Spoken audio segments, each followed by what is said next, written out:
जानते हैं कि इस मंदिर में स्थित भगवान विष्णु की प्रतिमा से भी एक अनोखा रहस्य जुड़ा हुआ है। यह केवल एक मूर्ति नहीं बल्कि एक दिव्य प्रतिमा है जिसके बारे में कहा जाता है कि यह स्वयं प्रकट हुई थी। बद्रीनाथ मंदिर में स्थापित भगवान विष्णु की यह प्रतिमा करीब 1 मीटर लंबी है और शालिग्राम पत्थर से बनी हुई है। किंवदंती है कि आदि शंकराचार्य ने 7वीं शताब्दी में इस प्रतिमा को अलकनंदा नदी से निकालकर यहाँ स्थापित किया था।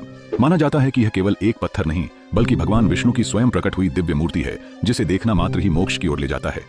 लेकिन सवाल यह उठता है कि आदि शंकराचार्य को कैसे पता चला कि यही वह दिव्य प्रतिमा है जिसे इस मंदिर में स्थापित किया जाना चाहिए। क्या यह केवल एक संयोग था या इसके पीछे भी कोई अलौकिक संकेत था?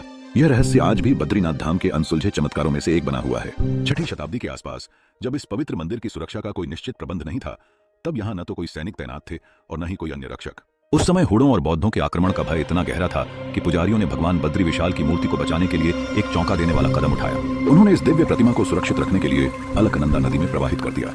लेकिन तब किसी ने सोचा भी नहीं था कि यह मूर्ति सदियों तक लुप्त रहेगी और इसके दोबारा प्रकट होने की कहानी स्वयं एक चमत्कार से कम नहीं होगी। सैकड़ों वर्षों के बाद जब आदि शंकराचार्य बद्रीनाथ पहुंचे तो उन्होंने इस मंदिर की मूल प्रतिमा के बारे में जानकारी प्राप्त करनी चाहिए। लेकिन जब पुजारियों से पूछा गया तो उन्होंने बताया कि उनके पूर्वजों ने मूर्ति को सुरक्षित रखने के लिए नदी में प्रवाहित कर दिया था, किंतु किसी को यह ज्ञात नहीं था कि मूर्ति को किस दिशा में डाला गया था। यह सुनकर आदि शंकराचार्य ध्यान में लीन हो गए और दिव्य दृष्टि से मूर्ति का स्थान खोजने लगे। ध्यानस्थ अवस्था में उन्हें एक संकेत मिला और वे बिना किसी हिचक के अलकनंदा नदी की ओर बढ़ चले। पुजारियों की उत्सुक और चिंतित दृष्टियां उन्हें देख रही थीं, लेकिन फिर कुछ ऐसा हुआ जो किसी ने कल्पना भी नहीं की थी। आदि शंकराचार्य ने सीधे नारद कुंड में छलांग लगा दी। यह देखकर पुजारियों के बीच हाहाकार मच गया, क्योंकि नारद कुंड अपनी गहराई और विशालता के लिए कुख्यात था। उसमें गिरने के बाद जीवित लौटना लगभग असंभव माना जाता था।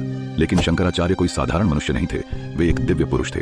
कुछ ही क्षणों के बाद जब वे कुंड से बाहर निकले तो उनके हाथों में वही दिव्य प्रतिमा थी जिसे सदियों पहले सुरक्षित रखने के लिए नदी में प्रवाहित कर दिया गया।